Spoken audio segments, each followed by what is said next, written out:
Olá, começamos aqui mais esta live. Quem estiver aí online, por favor, vê se o microfone está bem, se a imagem está boa, tá? Para darmos início à nossa live, tá?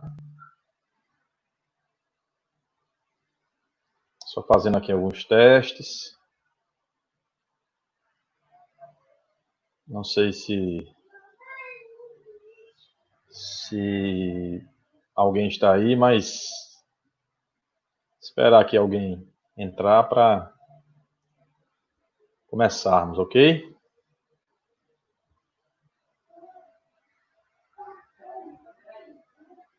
Já passamos aí de um tempo e só temos 1 hora e eu gostaria de falar de muita coisa, tá?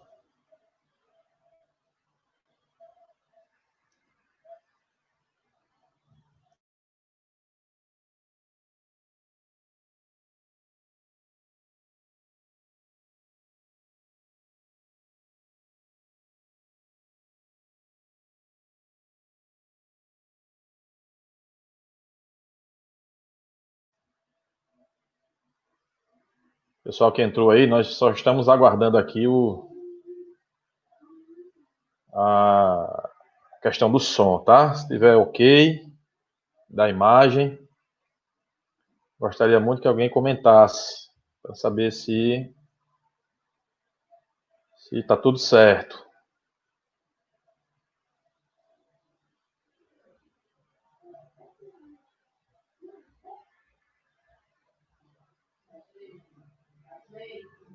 E aí, Everton, tá tudo certo? O som tá legal? A imagem? Você está indo com um delayzinho? Um atraso? Talvez na mensagem? Tá? Ok. Então, Yasmin, Ju. Ok, então. Então, vamos começar, né? Bom, gente, então eu fiz um levantamento das questões do Enem a respeito de parasitose, que é um tema muito importante. Valeu, Everton. E percebi que boa parte das questões do Enem até hoje, elas abordam dois aspectos. A questão da prevenção, certo? A prevenção da doença e a forma de contágio, tá? Então, quando for estudar essas doenças, você já pode excluir do trabalho que você vai ter a questão de sintomas, por exemplo. Tá? Então, não perca tempo memorizando as questões dos sintomas. O que eu aconselho é que você memorize o ciclo da doença. No ciclo da doença, você vai perceber como se contrai a doença, tá? E automaticamente, quando você sabe como pega a doença, automaticamente você também vai saber como se prevenir. São os dois principais aspectos dessas doenças que aparecem no Enem. A questão dos sintomas, ela não é abordada no Enem, acho que ainda bem, já que ninguém aqui é profissional de saúde, né? Então, não há necessidade de você ficar memorizando sintomas, tá? Então, nos slides, vão ter os sintomas, porque em alguns aspectos eu vou abordar, mas dentro da questão do ciclo, tá? Mas não precisa você ficar memorizando essas questões. Antes de começar também, eu queria falar um pouco sobre alguns termos importantes, alguns conceitos importantes em parasitologia, que vocês podem se deparar nas provas e não ficar perdido, perdida, tá? São esses daí, ok? Então, são os conceitos bem genéricos, tá? Que podem aparecer na explicação, e aí a gente não fica perdido, tá? Primeiro, endoparasitas, se refere à localização deles, endo e ectoparasitas. Endo são os parasitas que infectam o interior dos hospedeiros e ectoparasitas a parte externa dos hospedeiros, tá? Com relação ao número de hospedeiros, nós vamos classificar esses parasitas em monoxeno ou heteroxeno. Nos monoxenos, só terá um hospedeiro, tá? Apenas um. E nos heteroxenos, o parasita vai precisar de pelo menos 2 hospedeiros para o seu ciclo, tá? Com relação a reprodução, nós vamos classificar em dois tipos: hospedeiro definitivo e hospedeiro intermediário. O hospedeiro definitivo é aquele onde o parasita se reproduz sexuadamente. Ele vai ser designado como hospedeiro definitivo. E quando é que ele vai ser hospedeiro intermediário? Quando esse parasita se reproduzir de forma assexuada. Tá? Em alguns casos, não há reprodução sexuada em alguns parasitas. Então, como é que eu vou classificar em hospedeiro definitivo e intermediário?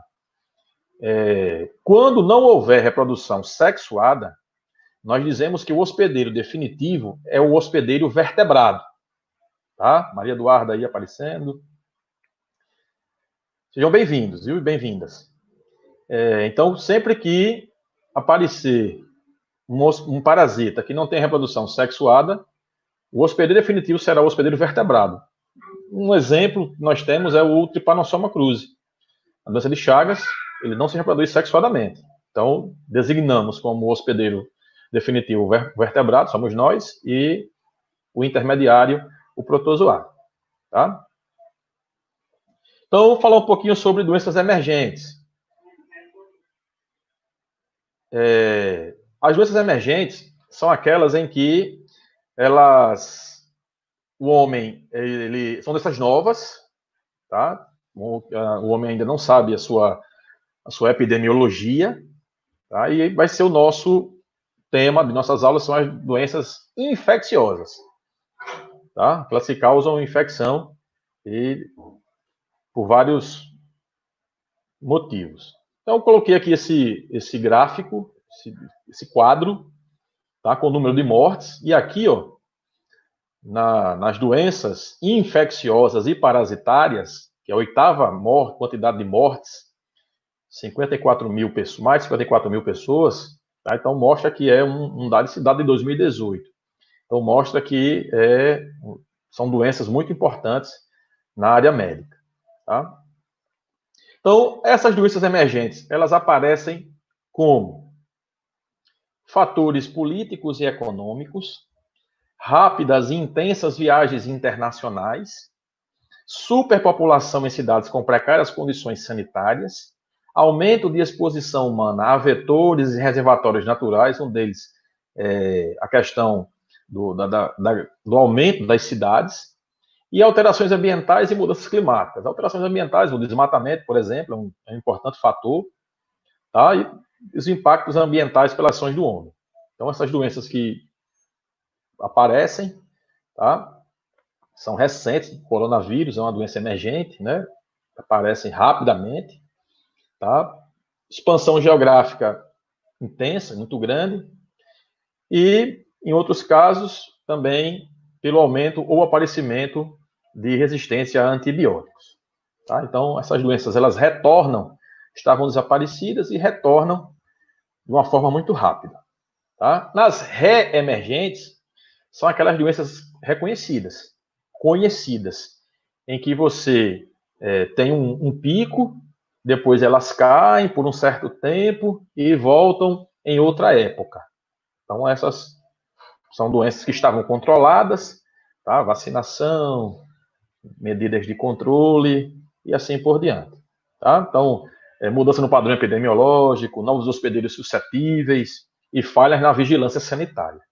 Tá?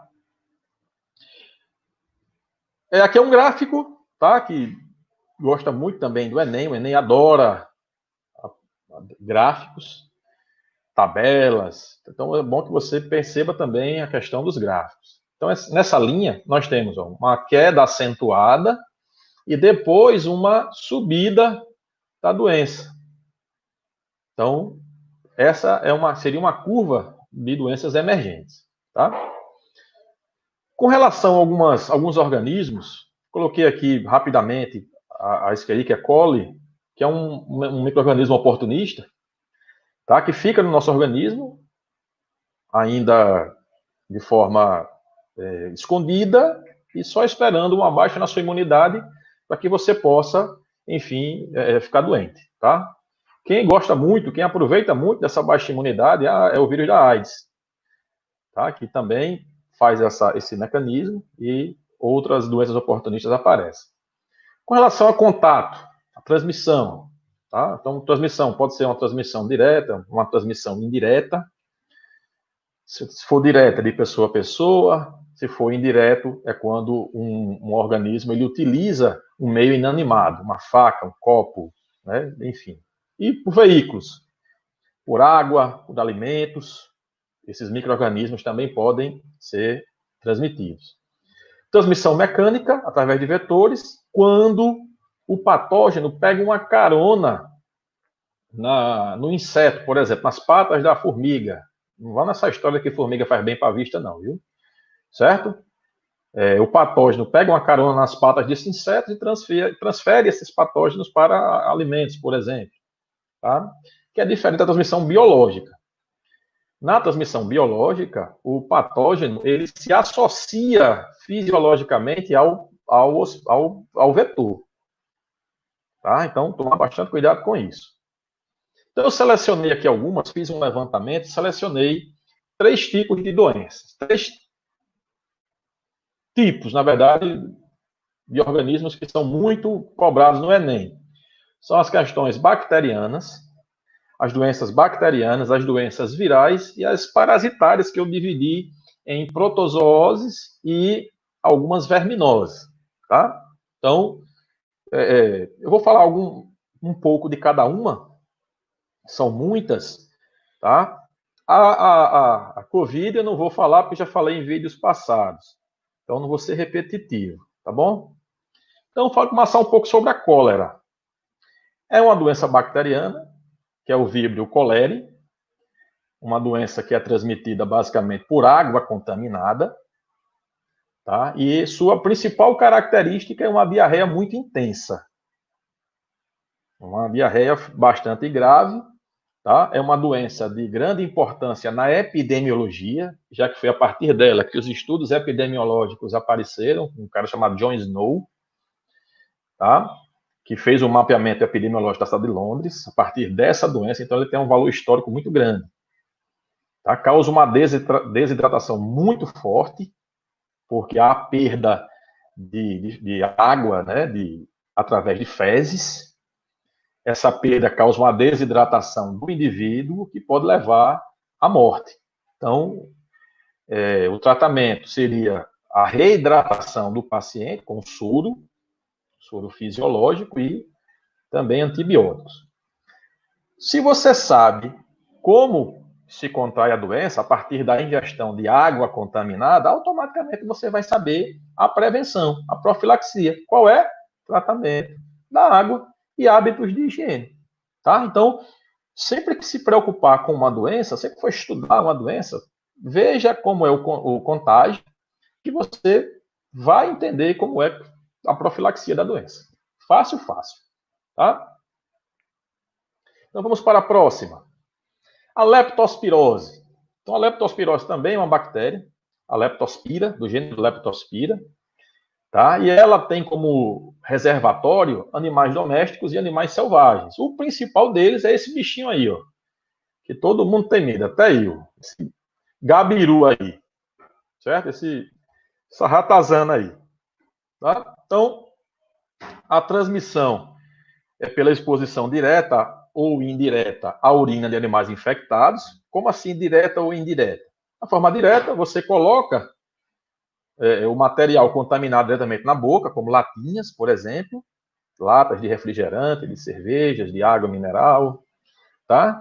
E indiretamente por água contaminada em enchentes, tá? Então, é uma doença de fácil disseminação, tá? Pela falta de higienização desses materiais, e ele tem um comprometimento interessante, que é a questão pulmonar.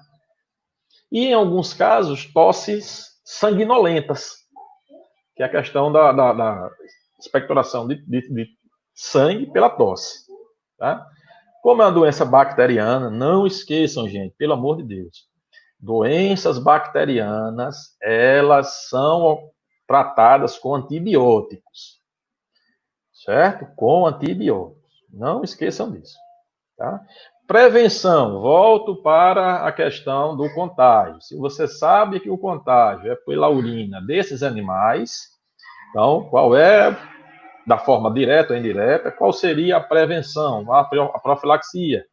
Controle da população desses roedores, utilização de água potável, lavagem de ruas após as enchentes, limpezas de caixa d'água e cuidados com alimentos. Tá? Não esquecer a higienização dos materiais que você leva à boca. Tá? Nunca se sabe onde o comerciante guardou essas latinhas que você colocou na boca. Certo? Pode passar lá um ratinho, dar uma mijadinha lá e você depois colocar na sua boca. Certo? Voltei. Agora deu certo. Todo mundo aí? Precisar da resposta de vocês aí para ver se está tudo certo, tá? Acho que ganhamos mais aí 1 hora, né? Eu só ver aqui com os colegas.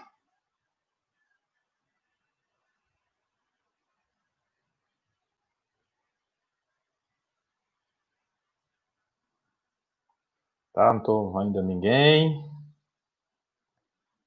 Mas peço desculpas aí a todos. Ô, Elisângela, o som tá legal? Caiu. Opa, Ivanildo. Caiu aí, mas tudo certo, amigo? Acho que ganhamos aí mais um tempinho, né? Para ver se perdemos aí uns 15 minutos.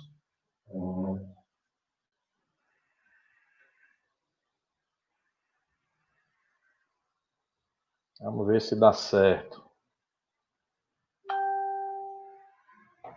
Rapaz, será que já caiu de novo? Tá ouvindo tudo? Bom, show. Estão aí com os parceiros aí. Valeu. Então vamos falar um pouco sobre sífilis. Tínhamos parado, não sei se eu consegui começar ou terminar, mas vamos lá. Então, sífilis, uma doença bacteriana, uma IST. Não esqueça que DST não é mais, é IST, é uma infecção sexualmente transmissível, certo? É uma doença já cantada aí pelo Zé Ramalho, né, numa música dele. O treponema não é pálido, justamente pelo nome da bactéria, que é o treponema pallidum, onde tem o seu reservatório o homem, tá? É o contato sexual, o seu contágio é o contato sexual, e a forma mais grave da doença é justamente a forma congênita, aquela forma que a mãe passa para o seu filho, onde os sintomas são irreversíveis. Cegueira, surdez, problemas mentais, e assim por diante. Vocês vão escutar aqui um choro, viu? Mas porque aqui a gente está de quarentena, viu? Então o negócio complica aqui, com 2 crianças, viu? Então se ouvir um choro aqui, já sabe. O tratamento é por antibióticos, ó, tá vendo? É antibióticos, tá? A profilaxia, como eu já disse anteriormente, se você sabe o contágio, como diz os alunos, né? É só fazer o contrário, a prevenção. Então, se o contágio é o contato sexual, profilaxia são as práticas sexuais seguras, tá? E a forma congênita é só a prevenção com o pré-natal. A mãe faz o pré-natal, faz os exames para detectar a presença da bactéria. Tá bom? Vamos para a próxima. Se tiver algum problema, por favor, aqui nos comentários, para eu ficar ligado, tá? Alguma pergunta, pessoal? Alguém quer fazer alguma pergunta sobre essas doenças? Então, por favor, façam aqui a pergunta que eu paro na live, certo?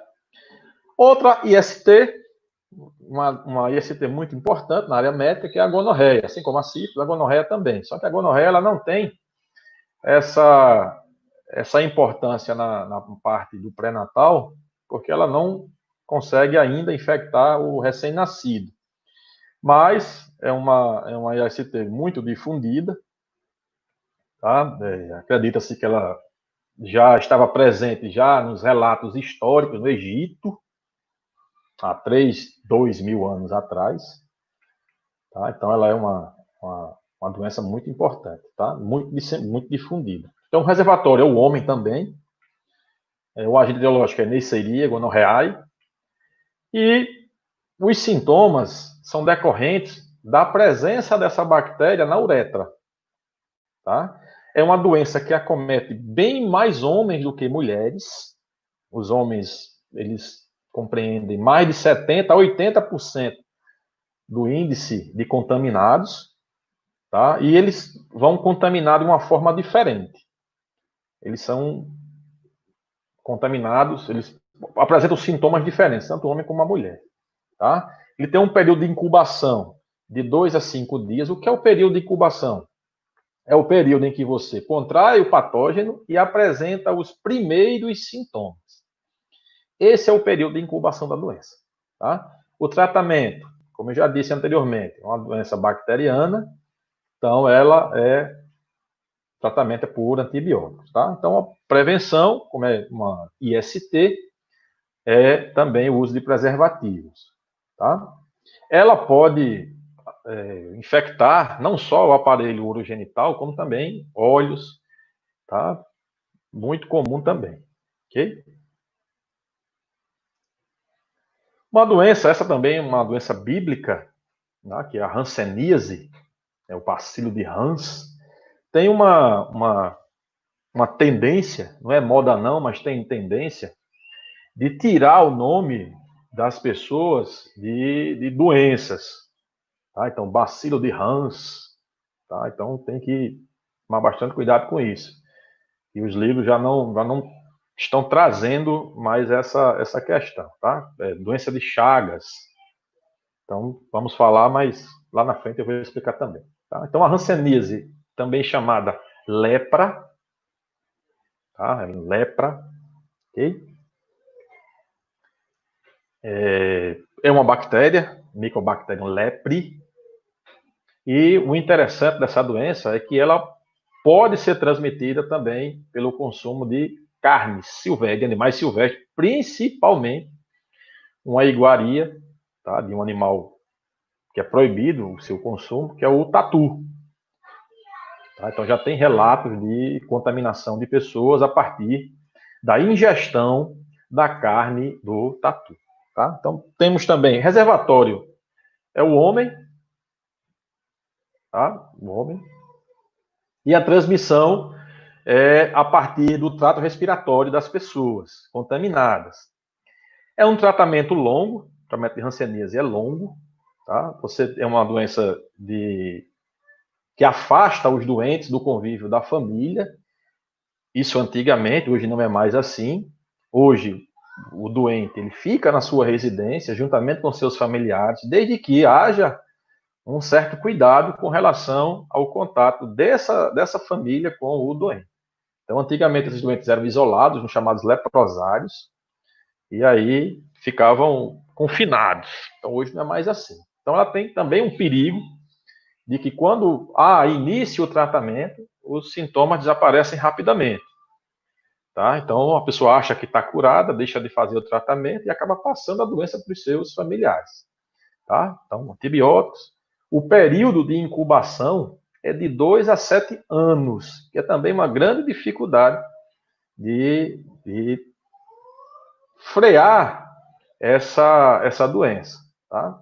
Então, o Ministério da Saúde tem programas específicos para essa doença, tá? Para que não haja uma epidemia. É uma doença perigosa no sentido de que ela afeta o sistema nervoso e causa insensibilidade na área do contato. Então, pessoas com essa bactéria acabam furando o pé, não sentem, e isso acaba necrosando. Tá? Então, às vezes precisa amputar e causa aqueles problemas irreversíveis que todo mundo já sabe da questão da hanseníase. Tá? Evitar chamar lepra. Tá? Não é mais lepra. Tá? É hanseníase. Okay? Então, a profilaxia é um diagnóstico precoce para que o tratamento comece rapidamente e que haja a melhora do indivíduo. Uma doença também muito importante é a chamada doença dos poetas, né? Que é a tuberculose. ela tem um agente que é o Mycobacterium tuberculosis, tá? E ele tem 2 reservatórios, que é o homem e o gado bovino. Também tem a tuberculose que vem do gado bovino. Então, aqui nós vamos estudar agora é a do homem, tá? Então, só para que vocês fiquem atentos. A transmissão é pela tosse, pela fala, pelo espirro, tá? Um grande problema aqui, uma radiografia de um tórax, um pulmão comprometido, tá? Esse pulmão, nas setinhas aqui, ó, cheio de secreções, que dificulta a respiração, tá? E também tratamento pelo SUS, através de antibióticos. O período do contato da bactéria com os primeiros sintomas é de 4 a 12 semanas, tá? Além dessa transmissão, pode ser de forma indireta, como eu falei lá no início, que é uma transmissão direta, que é a partir de objetos do doente. Então, quando tem um doente em casa, sempre separar copos, talheres e materiais que ele possa levar à boca, tá? Lenços, lençóis, toalhas, porque pode contrair, pode contaminar, tá? E outra coisinha da tuberculose, aqui no braço de vocês, talvez, o meu tem aqui no braço direito, que é a vacina BCG, que é contra tuberculose, tá? Então, essa marquinha aqui no braço de vocês não deixa vocês esquecerem da tuberculose, tá? E o isolamento respiratório, no caso de internados, ok? Uma outra doença também, uma doença bacteriana muito importante, é o tétano. Para resumir o tétano, a gente costuma comparar com uma cãibra. Então, se você já teve uma cãibra na sua panturrilha, imagine essa cãibra indo do seu dedão ao pescoço. É o tétano.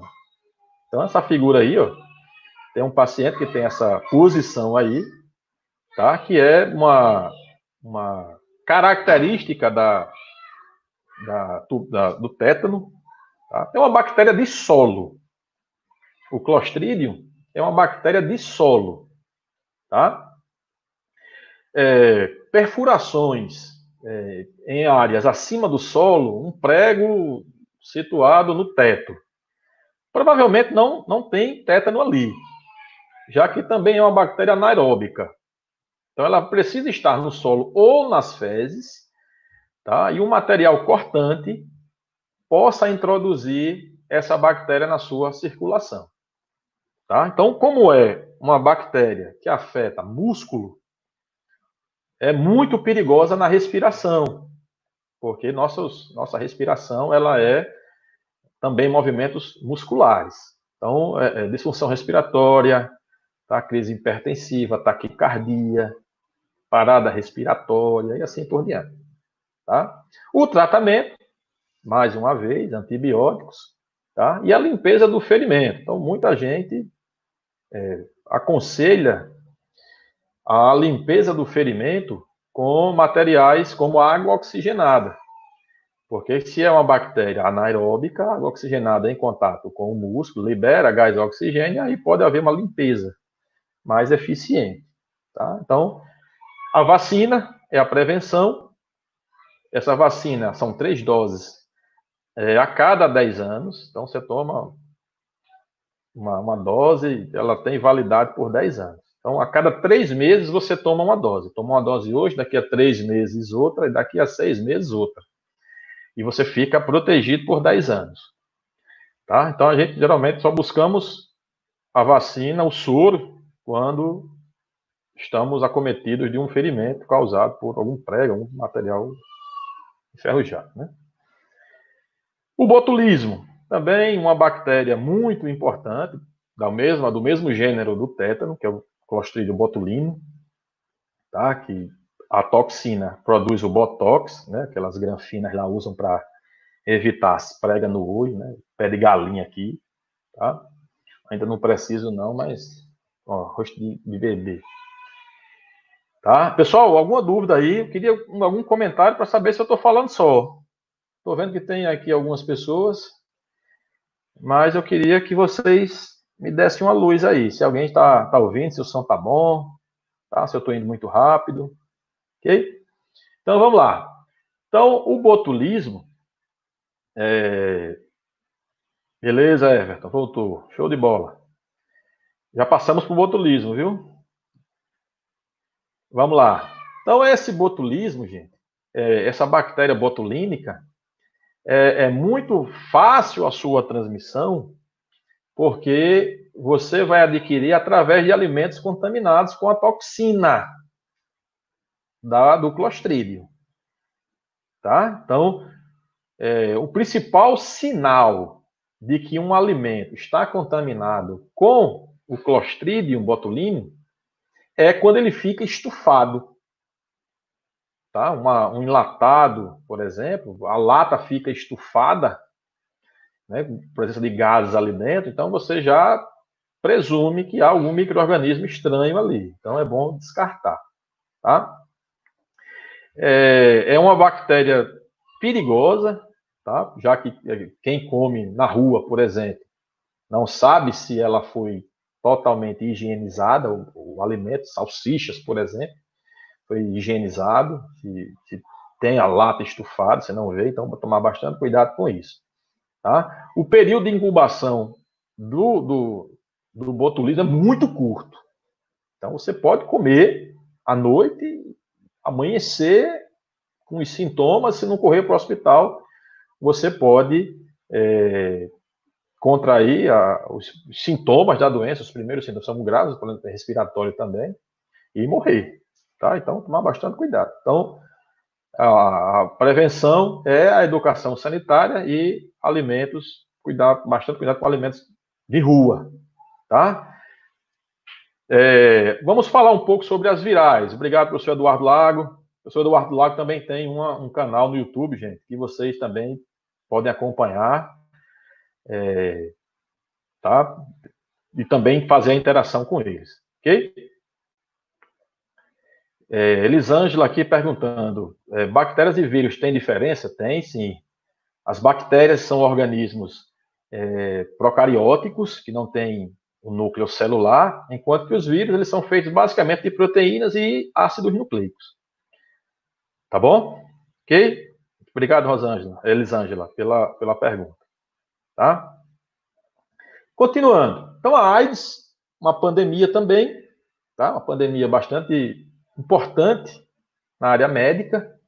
É um vírus, o HIV. Se você estiver nos Estados Unidos, na língua inglesa, é HIV, tá?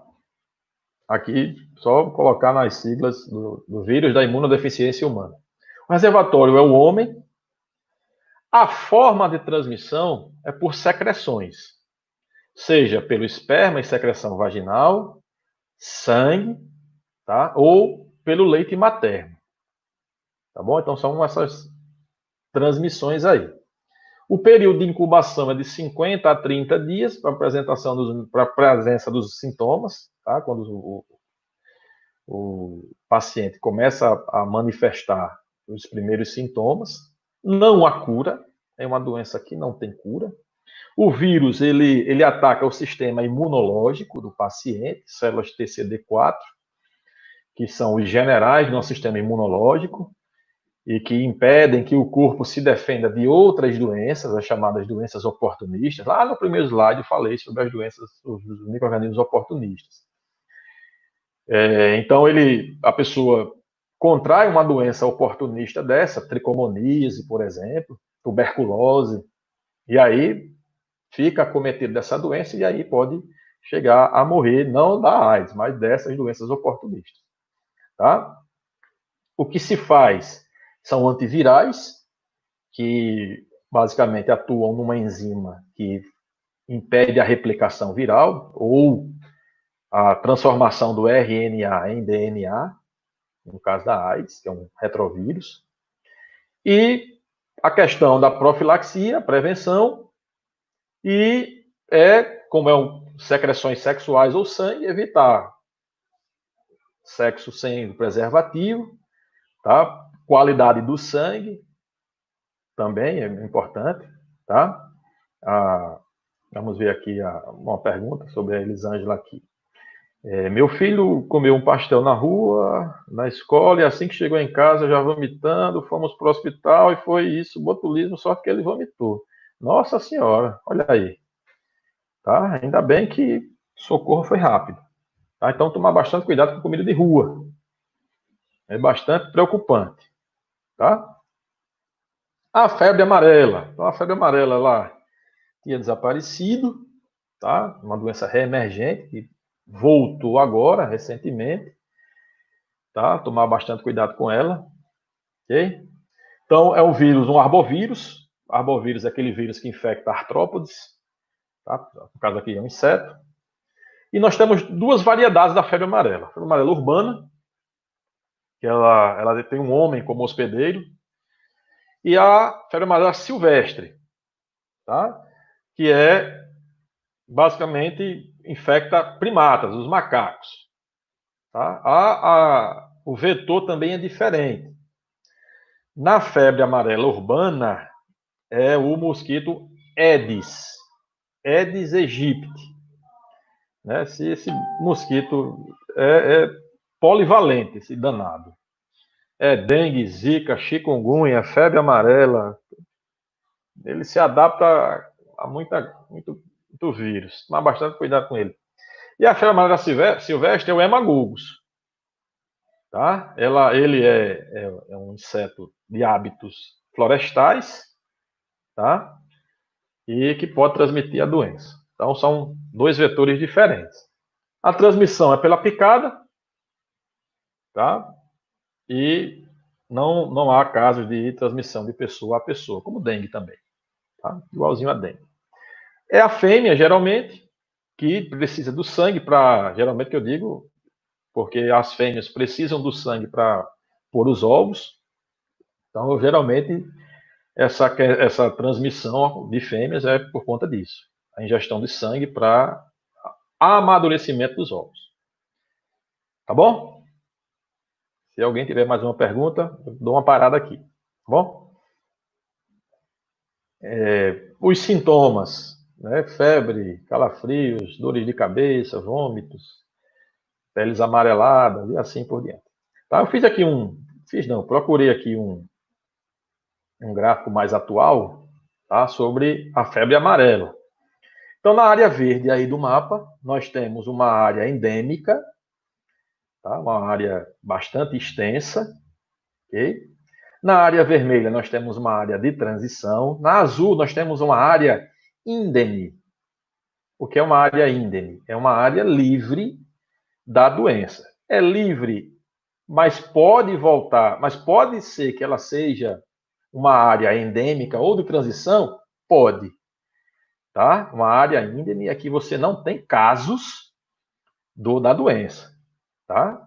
A área em amarelo é a área de risco potencial, porque geralmente nessas áreas você tem grandes florestas, altos índices de desmatamento, um caso ou dois, tá? Então são áreas de risco potencial. Tá? Então a doença ela pode ser evitada com a vacina. Tá? Você vai para essas áreas de risco.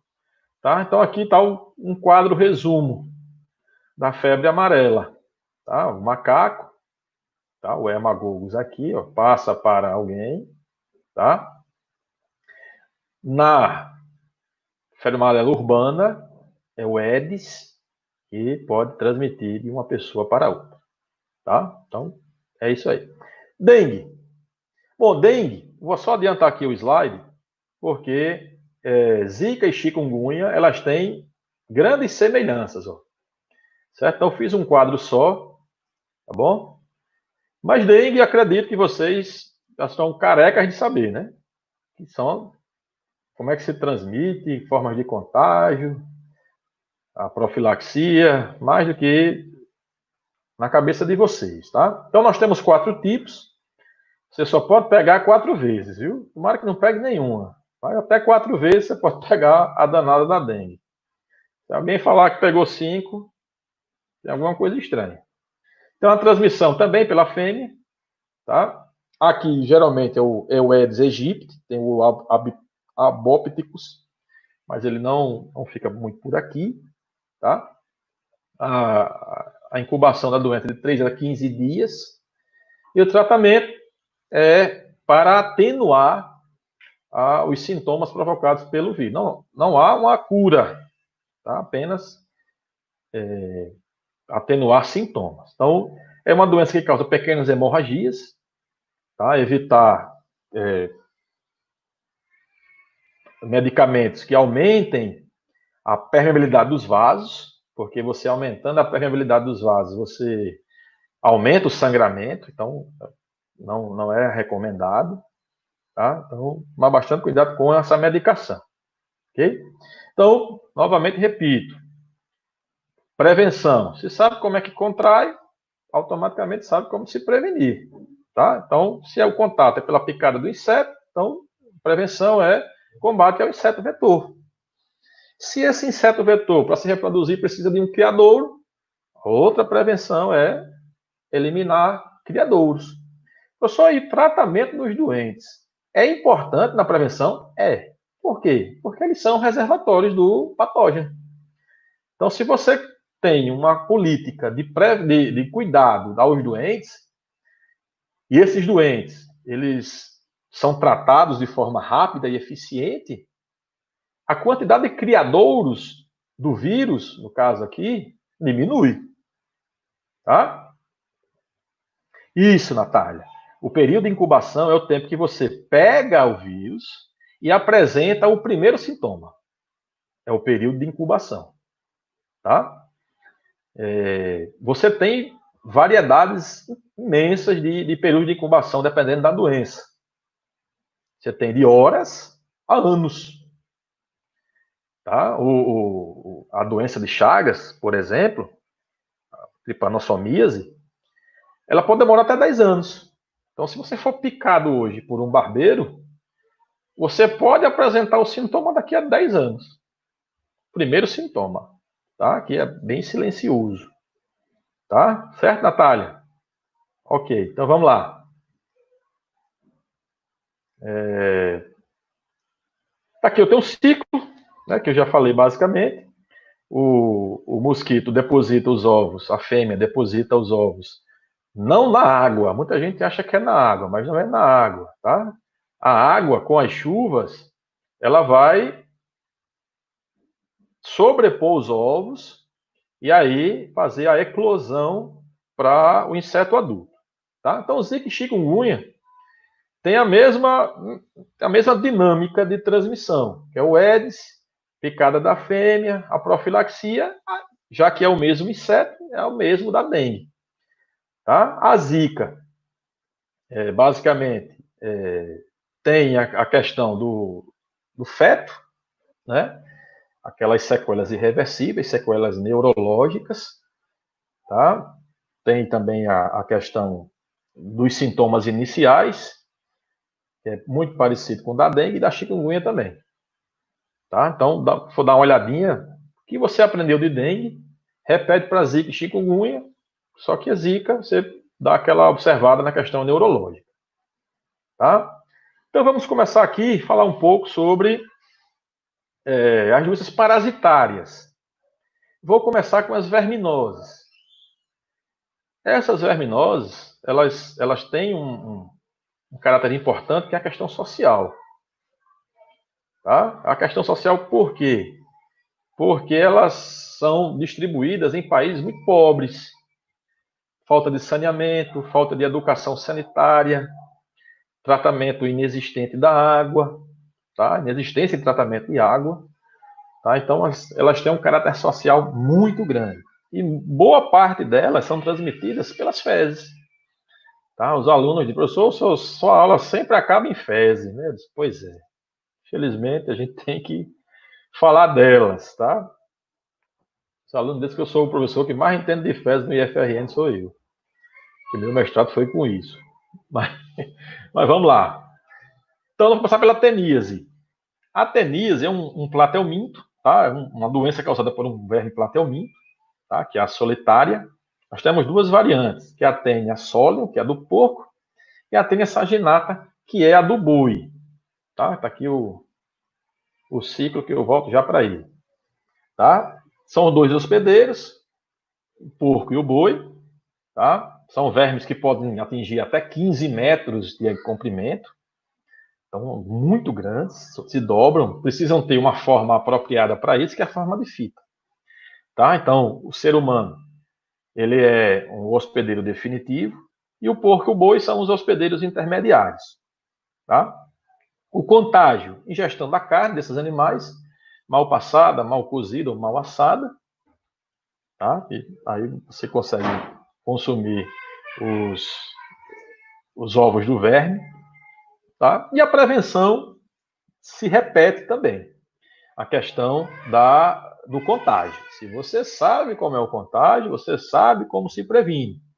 Se é transmitido a partir das fezes de pessoas doentes, então, saneamento básico é importante. O tratamento dos doentes para evitar reservatórios que possam contaminar o ambiente novamente, tá? E tomar cuidado no consumo da carne, dessas duas carnes, tá? Que é o boi ou o porco, tá? Então, tem aqui um ciclo. Quando for estudar, se você memorizar o ciclo da doença dessa forma, você não erra uma questão, tá? Lembrem-se, questões de parasitoses, elas são fáceis, certo? Então, não perca questões fáceis. Se você errar uma questão fácil dessa de parasitose, sua classificação vai lá para baixo, tá? Uma difícil, quando você erra pouco, né, sua classificação cai um pouco menos. Então, se você erra uma fácil, sua queda é maior. Então, pelo amor de Deus, preste atenção, é nível fácil. Tá? Então, vamos lá. Uma variação de uma doença transmitida também pela tênia, só a tênia solium, tá? Que é a do porco, você tem a cisticercose, que é um estágio pós-ovo da tênia. Esse cisticerco, ele erra o caminho. Ao invés de ir para o intestino, ele vai para o sistema nervoso, tá? Pode ir para o cérebro, para os olhos ou até na língua, tá? É como se fosse um parasita acidental, tá? Ele erra o caminho e vai para esses locais, tá? O sistema nervoso. Então, por isso que causa problemas neurológicos como epilepsia, insônia, convulsões, cegueira, se tiver nos olhos, e assim por diante. Tá? Então, transmitido pelas fezes. Prevenção, saneamento básico, educação sanitária e tratamento dos doentes. Ok? Outra. Muita gente acha que essa doença ela é de grande dispersão no Brasil, e não é. Tá? Principalmente aqui na nossa região. Quando você pega um verme, dificilmente é ascaridias, é o ascaris. Tá? Eu acho que troquei aqui. Deixa eu ver aqui, que eu acho que eu troquei esse slide. É o Ascaris lumbricoides. Não é esse daqui, não. Esse aqui é do amarelão, tá, gente? Esqueçam esse daqui. Pelo amor de Deus. Vou até botar aqui esse bicho aqui na frente para ninguém ver. Ascaridíase é a lombriga. É o Ascaris lumbricoides. Que é transmitido pela água. Tá? Deixa eu ver aqui, pronto. Só está errado isso aqui, tá? É o Ascaris lumbricoides. Então, o hospedeiro é o ser humano. Ele é monoxeno. Ele não precisa de outro hospedeiro para ser transmitido. O contágio, água e alimentos contaminados. Aquela questão de sua mãe, quando vai pedir para você sair sem a sandália. Tá? Sem a sandália. A sandália vai pegar a lombriga. Não pega a lombriga. Pela água e pelos alimentos. Tá? Contaminados com essa água. Tá? Prevenção, eliminação das fezes. A prevenção é o saneamento básico, educação sanitária e tratamento dos doentes. A Emily está perguntando aqui: é possível um parasita passar da mãe para o filho? Na gestação, temos inúmeros parasitas que fazem isso. Tá? Temos inúmeros parasitas. Por exemplo, uma protozoose muito importante, a toxoplasmose, Emily, também pode ser passada na gestação. Tá? Eu vou falar de um pouco lá na frente. Ok? Esses parasitas verminosos, por exemplo, eles não passam. porque eles ficam no intestino. Esses que eu estou falando, fora a cisticercose, eles ficam no intestino, alojados no intestino, porque precisam sugar nutrientes, matéria orgânica. Deixa eu ver como é que está meu tempo aqui. Ah, tem muito tempo. Eles precisam sugar matéria orgânica. Então, não podem, no caso de verminose, não podem passar, não é congênito. Mas outras doenças sim são congênitas. Tá? Na ascaridíase, nós temos o chamado ciclo pulmonar. Então, quando você faz a ingestão desse parasita, ele entra pelo sistema digestório, né? Vai para o estômago, ele tem uma cutícula protetora, vai para o intestino, protegido por essa cutícula, vai para o intestino, eclode, sai do intestino e vai, sabe para onde? Para o seu pulmão, certo? Faz um tour pelo pulmão e depois sobe até a laringe. O danado sobe até a nossa laringe, dá aquele pigarro. Quando você dá o velho pigarro, você engole ele de novo. E aí, ele refaz o trajeto dele até chegar novamente no intestino. Tá? Então, é um verme que não tem besteira em dividir o intestino com milhares de outras lombrigas. Você pode encontrar uma macarronada de lombrigas no intestino de alguém. Tá? Se você procurar aí no YouTube, você vai ver porque eu citei macarronada. Tá? Outro verme. Aqui nós temos, ficou meio aqui, nós temos a esquistossomose, ou barriga d'água, ou bilhariose, tá? Também conhecida como bilhariose. A barriga d'água, o nome vem da condição que o verme causa no abdômen das pessoas. Então ele se instala no fígado, no sistema porta-hepático do fígado, e aí vai começar a extravasar líquidos na região abdominal, causando esse volume abdominal avantajado, tá?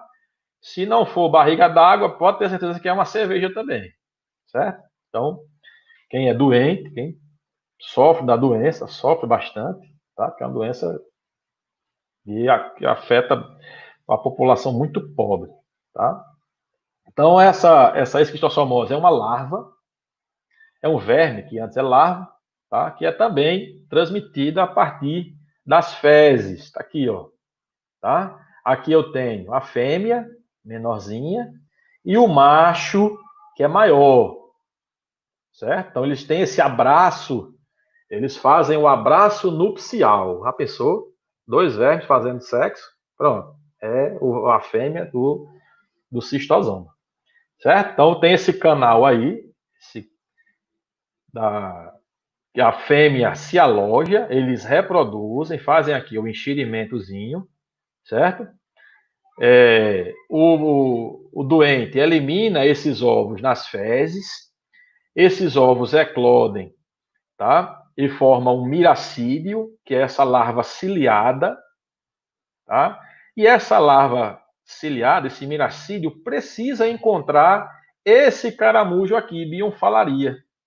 Só esse caramujo aqui da concha circular. Ele se desenvolve, o menino ficou aqui na frente da cercária, mas ele se desenvolve e se transforma numa larva perfurante.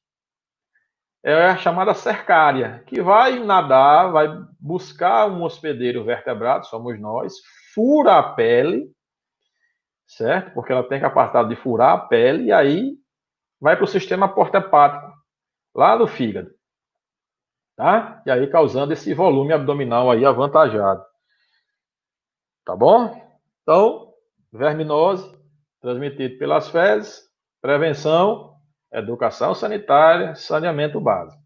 Vocês já perceberam, gente, mas muitas dessas doenças, elas são evitadas com hábitos simples de higiene. Tá? Hábitos simples, lavar as mãos, lavar alimentos, lavar enlatados, latas que você leve à boca, tá? Então, Os hospitais ficariam bem mais livres se tivermos hábitos de higiene simples que aprendemos em casa. A mãe da gente, sempre, o pai sempre nos orienta e a gente sempre faz essa teimosia, tá? E aqui sim, ó, aqui o amarelão, tá? Que é o Ancylostom duodenale e o Necator americanus. O nome amarelão vem da condição de um sintoma que é a palidez, certo? Eles ficam pálidos, ficam anêmicos, e aí ficam como se tivessem amarelos, tá? Então também é monoxeno, não precisa de um outro hospedeiro, o parasita, ele é de solo, certo? Então aquela condição de andar descalço é justamente para evitar o amarelão, que também tem a função de perfurar a pele, tem a condição de furar a pele dos hospedeiros, tá? A larva filarioide, que perfura a sua pele e vai se alojar no seu intestino, sugando o seu sangue, certo? Matéria orgânica vinda do seu sangue, tá bom? Então, prevenção novamente. Se é pelas fezes, saneamento básico. Aí agora, uma condição diferente, uso de calçados. Por quê? Porque a larva, a filarioide, ela tem a capacidade de furar a sua pele, tá bom? Tomar bastante cuidado com isso, pessoal. Agora sim, doença de Chagas.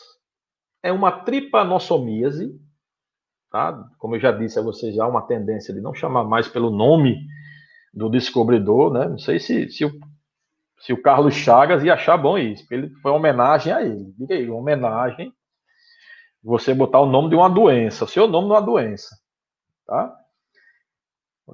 Bem peculiar, né?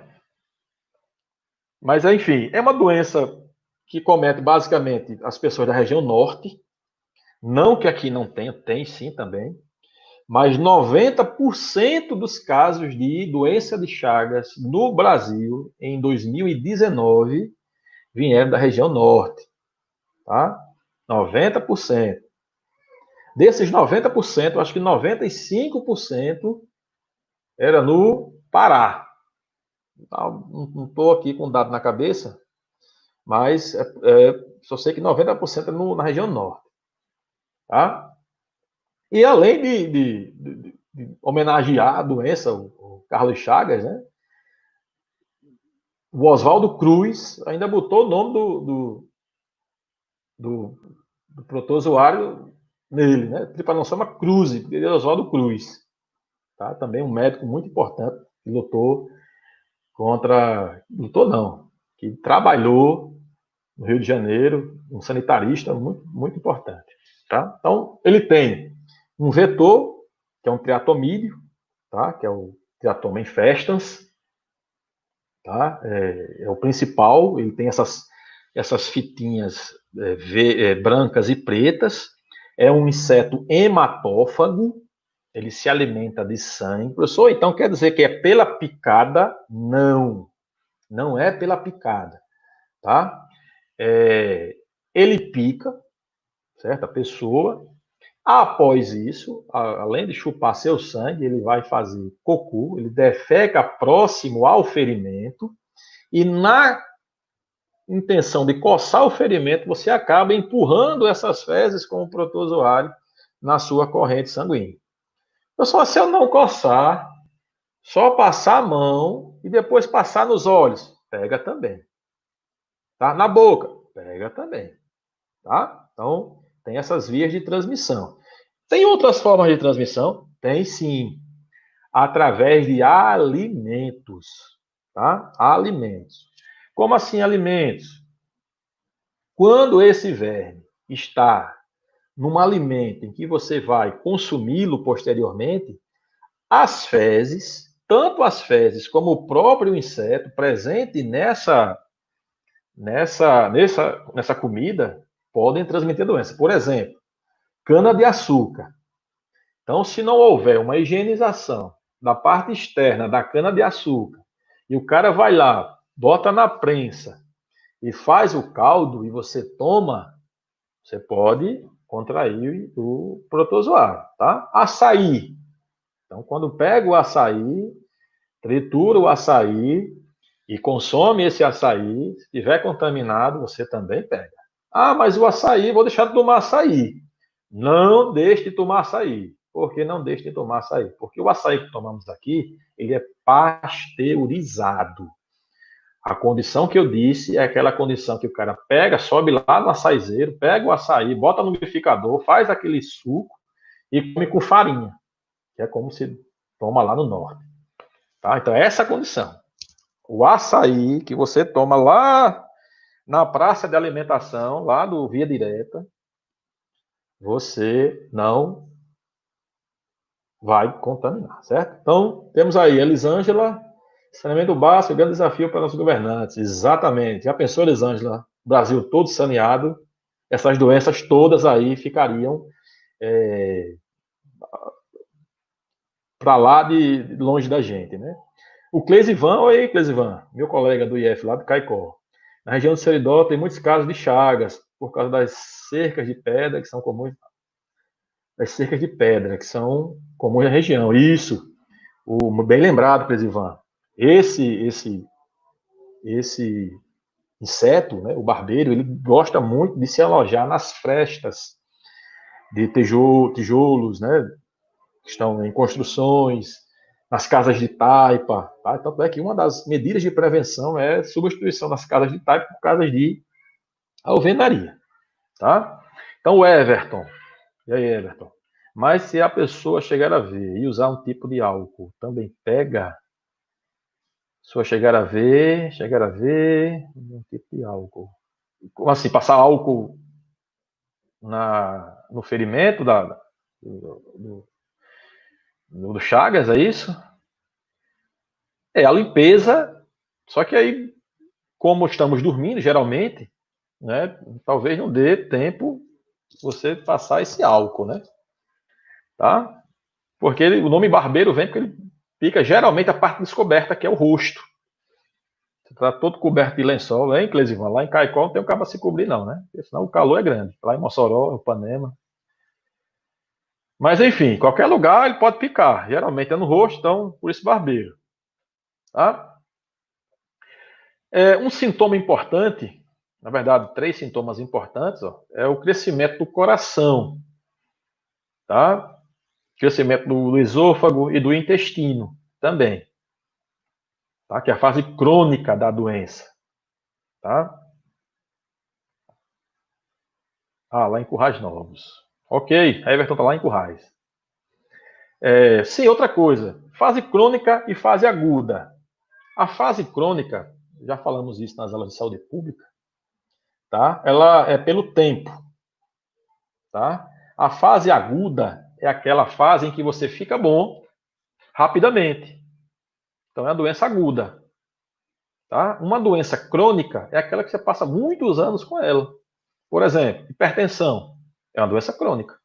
Diabetes é crônica. Gripe é aguda, certo? Porque você passa pouco tempo com ela, tá? Então na fase crônica da doença de Chagas, você tem esses sintomas aí que, se for o coração, realmente é muito mais perigoso. Mas bastante cuidado. Tá? Prevenção: educar a população com relação à presença do inseto vetor, tá? Erradicar essas casas de pau a pique, que é a de taipa, e construir casas de alvenaria, para evitar que não haja esconderijo do inseto. Combater o triatomídeo, certinho? E fiscalizar produtos que possam conter as fezes do barbeiro, como eu disse para vocês, a questão dos sucos e cana-de-açúcar, tá? Os caldos de cana. Bom demais com pão doce, né? Então, fiz aí, ó, perdão. Coloquei aí um ciclo da doença, tá? Que se aloja nos músculos, no ser humano aqui. Ele tem 2 formas, tá? Que eu não vou me atentar aqui para essa parte, fica para uma próxima videoaula, que já não teremos tempo. Tá? E aqui, malária. Acho que eu coloquei aqui, coloquei. A malária, gente, também é uma doença transmitida por um inseto vetor, que é a fêmea também, tá? A fêmea do Anopheles, também chamado mosquito prego, tá? Você tem 3 agentes infectantes na malária, 3 protozoários, o Plasmodium vivax, o falciparum e o malária. Essa questão da febre, vou falar um pouquinho quando eu falar de ciclo, tá? Então é melhor eu esperar um pouco. É um parasita heteroxeno, porque ele precisa de 2 hospedeiros, no caso, o mosquito e o homem, tá? Nós somos os hospedeiros intermediários, tá? Geralmente nós somos os hospedeiros definitivos, né? Mas na malária nós somos os hospedeiros intermediários, tá? E o hospedeiro invertebrado é o mosquito Anopheles, a fêmea do Anopheles. Ok? Então, os sintomas: aumento do fígado, anemia, icterícia e febres periódicas. Prevenção: combate ao inseto vetor, tá? Deixa eu ver se eu coloquei aqui. Não, coloquei. Coloquei, mas enfim. Eliminação de criadouros, proteção das casas, a entrada dos insetos. Tá? E aqui nós temos um ciclo. Eu queria que vocês atentassem para o ciclo. Eu vou perder um pouco de tempo. Perder tempo não. Eu vou colocar aqui um pouco mais de tempo aqui, para que vocês entendam o mecanismo parasitário, como ele é fantástico. Tá? O parasita, ele busca soluções para lhe infectar. E o plasmódio, ele é muito eficiente com relação a isso. Veja só. Então, ele fica na glândula salivar do inseto. Por que é que ele escolhe a glândula salivar desse inseto? Porque ele precisa passar por um vertebrado. Tá? E na glândula salivar desse inseto, ele vai ter a certeza que vai sair. Por quê? Porque o inseto, ele vai cuspir no ferimento da pessoa, para que não haja coagulação sanguínea. Se coagular o sangue, ele fica com a probóscide, que é o que ele pica, né, preso, e aí ele morre. Então ele cospe, o sangue não coagula, não fica coagulado, e aí ele vai para a circulação sanguínea. Tá? Ele tem uma forma, que é o esporozoito, fica nessa glândula salivar, migra para as células hepáticas, os hepatócitos. Nesse hepatócito, gente, ele vai se transformar numa segunda forma, que é merozoíta. Essa forma é merozoíta. Ok? Na célula hepática. Rompe a célula hepática, é liberado na circulação sanguínea mais merozoíto, e esse merozoíto agora vai infectar os glóbulos vermelhos, as células vermelhas do sangue, tá? As hemácias. Nessas hemácias, ele também vai se multiplicar para produzir mais merozoíto. Nessa multiplicação na hemácia, ele vai romper a hemácia, e é esse período que acontece a febre. Por isso que a febre em malária ela é determinada, 2 ou 3 dias, porque é o tempo em que ele explode uma hemácia, infecta a outra, reproduz e estoura a seguinte. Então você tem esses acessos de febre. Outra parte desses merozoítos, eles vão se transformar em gametócitos. Certo? Esses gametócitos vão entrar no mosquito, vão realizar a reprodução sexuada, por isso que ele é o hospedeiro definitivo, para depois produzir mais esporozoíto. Então funciona dessa forma. Tá? Então espero ter. Legal aí. Obrigado, Elisângela. Obrigado aí pelos elogios. Bom, acho que está acabando, tá? Temos aqui pouco tempo. 1 hora é muito pouco tempo. Mas vamos lá. Só temos esse tempo, depois faremos mais, viu? A amebise, já começamos com 15 minutos, né? Então, mais agora 53. A amebise, ou disenteria amebiana, que causa uma forte disenteria também, uma disfunção causada pela entamoeba histolítica, que vai se instalar no intestino grosso humano. Tá? A entamoeba, transmissão, ingestão de água e alimentos contaminados com esse cisto. Tá? E lembrar, gente, que portadores assintomáticos, aqueles que não apresentam sintomas, que manipulam alimentos, são os principais disseminadores dessa doença. Tá? O pessoal que trabalha em cozinha, que manipula verduras, frutas, pode transmitir a doença facilmente. Tá? Então, tomar bastante cuidado com isso. Tá? Profilaxia, sintomas da disenteria, como eu já disse, as cólicas, tá? Novamente, profilaxia, prevenção, educação sanitária, saneamento básico, além de higiene, tá? Queria só terminar com essa frase, tá? Temos aí 5 minutos. Vencedor não é aquele que sempre vence, mas sim aquele que nunca para de lutar. Tá? Então, queria agradecer aqui a todos e todas. Se vocês tiverem alguma pergunta, tá? Nós passamos de 1 hora dessa live, apesar de estar aqui 55 minutos, mas juntando com 15 na primeira parte, tá? Então já temos aí 1 hora e 10. Então foi excelente. Seria bom que todos tivessem a oportunidade de ter essa aula, né? Nós sabemos que nossos alunos, eles não têm nem acesso à internet em casa. Então, assim, a gente fica tentando ajudar ao máximo, mas essas pessoas, a gente, infelizmente, não pode chegar até eles dessa forma. Então, se você conhecer alguém que não pode assistir através da internet, me procure através dos canais, tá? YouTube, o Instagram, qualquer coisa, sinal de fumaça, telegrama, sinal né? Enfim, qualquer coisa que vocês puderem, me avisar que eu tento disponibilizar um material impresso para essas pessoas. Tá? Então, acredito que sejam pessoas que não têm acesso ainda, né? por não termos aula, mas se me procurem, tá? Que eu tento disponibilizar de alguma forma esses slides e exercícios nas plataformas, tá? Impressos que eu envio de algum jeito. Enfim, eu me viro para que todos possam ter oportunidade de estudar, tá? Essa aula, ela vai ficar gravada no YouTube, certo? E eu vou disponibilizar uma lista de exercícios. 200, tá bom? 200 questões, tá bom? Com gabarito no final, tá? Vou tentar pegar as questões mais atuais e as questões que eu posso... as questões mais atuais e as questões que estão nesse material, tá? As doenças que estão nesse material. Tá bom? Daiane, muito obrigado, Daiane. Tá? Nádia está perguntando quando será a próxima aula.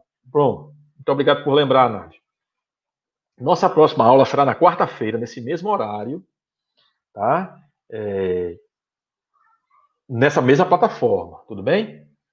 Então, vai ser reino vegetal, reino plantae, que muita gente não gosta. Já é um bom sinal para você aprender. Se muita gente não gosta, a gente pode errar na questão, né, do Enem. E eu também queria falar aqui um pouco sobre as aulas nessa plataforma, no YouTube, segunda-feira. Na segunda-feira, às 10h30 da manhã, teremos a aula de Luiz Carlos, aula de geografia. Tá? Às 15 horas, teremos aula de física com o professor Evanildo. A aula dele ontem foi top, show de bola, vai repetir a aula na segunda-feira. E às 17 horas, às 5 horas da tarde, essa também vou assistir, a Letícia Lima, ela vai falar sobre redação, tá? Direitos sociais como estratégia na redação do Enem. Essa aí eu acho que nem quem vai fazer o Enem pode perder, tá? Terça-feira, professor Eduardo, o tema da sua aula. Eduardo também tem um canal no YouTube, também da parte de biologia, nos ajuda também, tá? Com vídeos bastante didáticos. Eduardo está aí na nossa parceria. A Everton Reis, já estudei bastante. Vamos sim, Everton. Vamos fazer aí muitas aulas, pelo menos uma por semana, tá? Vamos tentar fazer uma live por semana. Esqueça essas lives de sertanejo. Pelo amor de Deus, sertanejo de forró, vai acabar nosso tempo, tá? Terça-feira, aula com o professor Eduardo, de biologia, tá? Não vamos esquecer. Deixa eu ver se eu pego aqui o cronograma, tá? Então, terça tem Eduardo Lago, que é composição química da célula, não é isso, Eduardo? Estou aqui com o cronograma. Composição química da célula. É assunto extremamente importante, viu? Porque tudo que eu falei aqui está envolvido célula também. Então, vamos lá. O que mais? Isso, composição química dos seres vivos. O Mago da Física, olha aí. Obrigado, Amadeu, pela presença, meu amigo. Vamos lá. Então, está acabando o nosso tempo. Queria deixar aqui meu agradecimento a todos e a todas, tá? Um abraço, beijo para todos.